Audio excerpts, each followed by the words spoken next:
Hello, I am Stuart. Before we start, we want to share that this video uses AI for graphics and voice, but all the information is manually researched by our team. Here in the video, we will share the details for the Souls error code 1. The error reads, account login error, response.json pass error.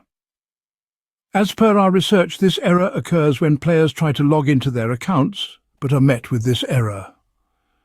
The exact cause for the error is unclear, but it may be related to network issues or a problem with the game's servers.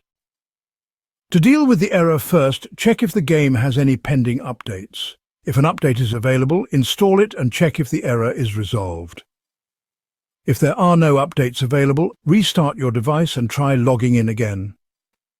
If the error still appears, reboot your router by turning it off, then unplugging it for a few minutes and then plugging it back in. Once your internet connection is restored, try launching the game again.